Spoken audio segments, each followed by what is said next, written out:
আসসালামু আলাইকুম আমার সকল মুসলিম ভাই ও বোনেরা। আসলে আমি আমার এই চ্যানেলে আমার 15 জন 16 জন সাবস্ক্রাইবার, কিছু যায় আসে না। আমি আসলে ওরকম ইউটিউবার না। এরপরেও বিবেকের দায়বদ্ধতা থেকে একটা ভিডিও আজকে করতেই আসতে হচ্ছে।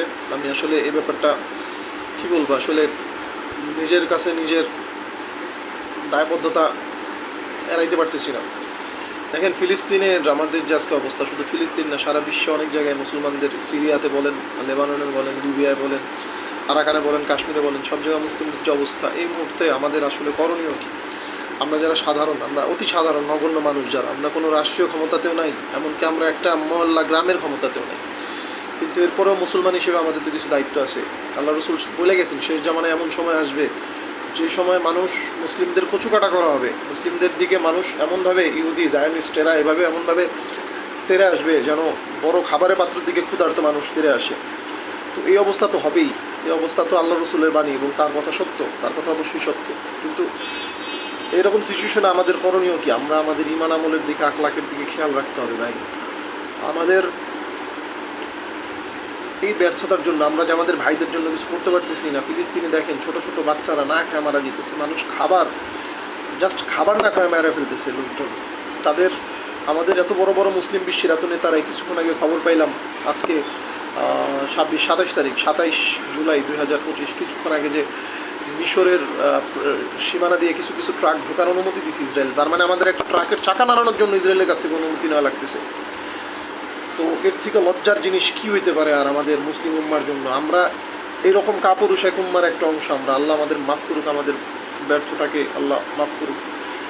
আর বারে বারে ক্ষমা চাওয়া। আর আমাদের এই ফিলিস্তিনের মানুষগুলারে কীভাবে যে মারতেছে কি বলবো। এই ক্ষেত্রে আমাদের করণীয়, আমাদের যার যতটুকু সামর্থ্য আছে ওই সামর্থ্যের ভেতর থেকে আর্থিক সহায়তা প্রেরণ করার জন্য অনেকগুলো অর্গানাইজেশন বাংলাদেশে কাজ করতেছে খুব অ্যাক্টিভভাবে। এর মধ্যে একটা হাফিজি ফাউন্ডেশন আছে, এটা মোহাম্মদপুরে ওনাদের কার্যালয় আছে। আপনারা ফেসবুকে সার্চ দিলে পেয়ে যাবেন। হাফিজি ফাউন্ডেশনটা আমি খুব ভালো মতো জানি বলে বলা, অন্যান্য আরও অনেক কাজ করতেছে, বাট আমার ওনাদের ব্যাপারে জানা আছে।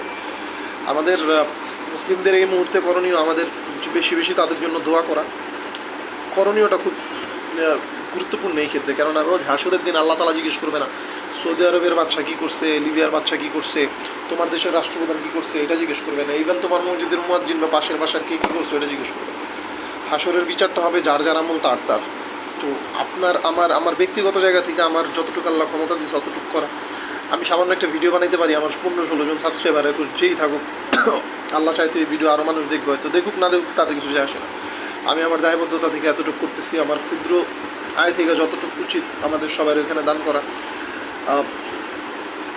আর দোয়া করা বেশি বেশি, এই দুইটা জিনিস আমাদের কাছে। কেননা আপনার জবাবদিহি আপনি করবেন হাসরের দিন, অন্য কারো জবাবদিহি আপনাকে জিজ্ঞেস করা হবে না।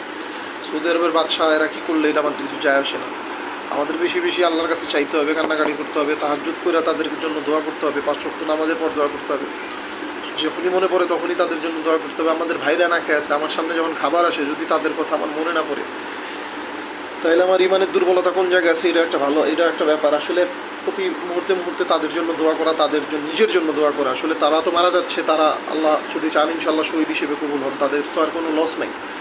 বিপদে দিতেছে আমরা কোন মুনাফিকের ভিতর আছি এক আল্লাহ তাআলা জানে। আমাদের আল্লাহ হেফাজত করুক, আল্লাহ আমাদের ভাইদের সাহায্য করুক, এবং আপনারা সবাই সবার নিজের জায়গা থেকে, যার যার অবস্থান থেকে আপনার ক্ষমতা কতটুকু আছে ওইটা চিন্তা করো, ওর উপর ভিত্তি করে আপনি আপনার কাজ করেন। আমি তো নিজের ক্ষমতা সম্পর্কে কম বেশি একটু জানি। ওই ক্ষমতার ভেতর থেকে আমাদের যতটুকু করণীয় আছে, আপনি যেই পজিশনে আছেন ওই পজিশন থেকে আপনি যতটুকু করণীয় আছে অতটুকু করেন। আল্লাহ তাআলা আমাদের সবাইকে তৌফিক দান করুক। আল্লাহুম্মা আমিন।